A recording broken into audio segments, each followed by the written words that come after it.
तो आज हम सभी जो है नीति शतक में श्लोक 29 को पढ़ेंगे। तो पहले इसको एक बार बोलते हैं और उसके बाद समझते हैं। यद चेतनोऽपि पादैः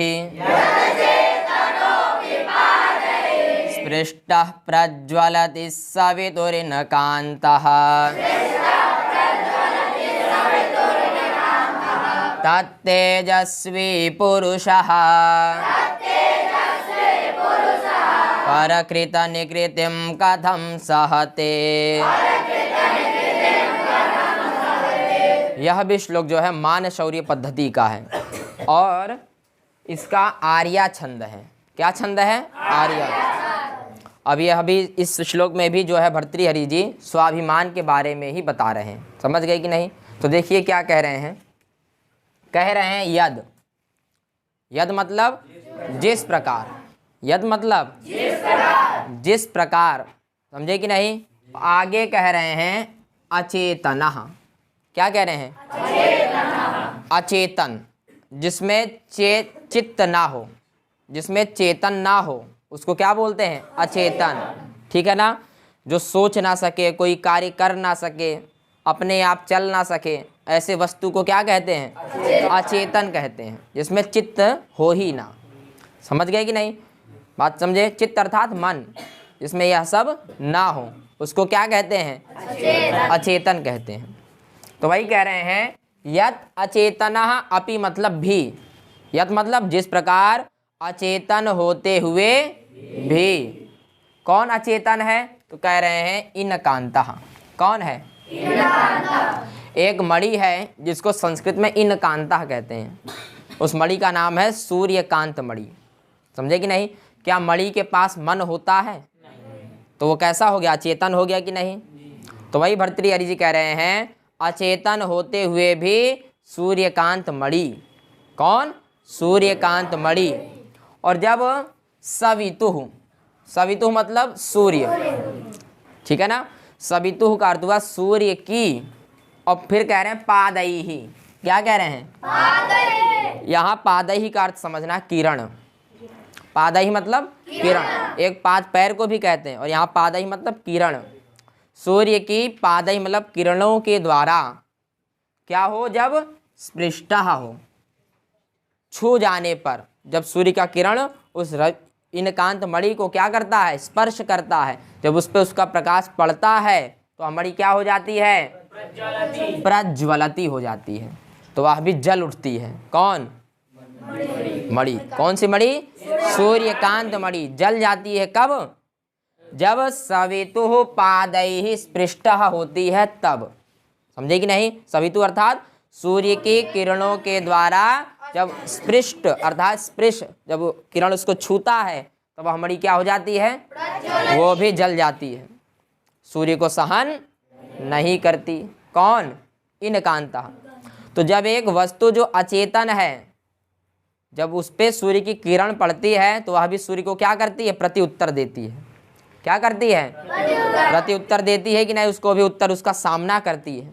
अब चाहे इस मणि के द्वारा सूर्य का कोई नुकसान ना हो, लेकिन सूर्य को सहन नहीं करती। समझे कि नहीं? कौन? इनकांता। और जिसके पास ना ताकत है, ना बुद्धि है, ना विवेक है, ना मन है, ऐसी कोई चीज़ उसके पास नहीं है, तो भी वह सूर्य को क्या करती है? प्रति उत्तर देती है। बात समझे कि नहीं? और फिर नीचे की लाइन में कह रहे हैं तत्, तो तेजस्वी पुरुषः। तत् मतलब तो तेजस्वी पुरुषः, जो तेजस्वी पुरुष हैं, स्वाभिमान पुरुष हैं, स्वाभिमान मानव हैं। समझे कि नहीं? वो परकृत निकृतिम। पर मतलब दूसरे के द्वारा, कृत मतलब किए गए, और निकृतिम मतलब अपमान को। समझे कि नहीं? तत् मतलब तो स्वाभिमानी जो मानव होते हैं, पुरुष होते हैं, वो दूसरे के द्वारा किए गए अपमान को कथम मतलब क्यों, सहते मतलब सहन करते हैं। भाई जब एक अचेतन रूपी मणि जो अचेतन है, जब वो सूर्य को प्रति उत्तर दे रही है, उसका सामना कर रही है, तो स्वाभिमानी पुरुष को कोई अपमानित कर दे तो उसको प्रति उत्तर देना चाहिए कि नहीं? तो वही कह रहे हैं तो तेजस्वी पुरुषः, जो तेजस्वी मानव हैं, उनको दूसरे के द्वारा दिए गए अपमान को सहन नहीं करना चाहिए। बात समझ गए? और पुरुष कैसा होता है, चेतन होता है कि अचेतन? चेतन होता है कि नहीं? तो जब एक अचेतन लड़ सकता है, जब उस पर कोई अपमानित करे, उसको दंड दे बिना मतलब का, जब एक अचेतन रूपी मणि सूर्य का सामना कर सकती है, तो चेतन पुरुष को सामना करना चाहिए कि नहीं करना चाहिए? हैं? कभी स्वाभिमान पे बात आ जाए तो वहाँ झुकना नहीं चाहिए।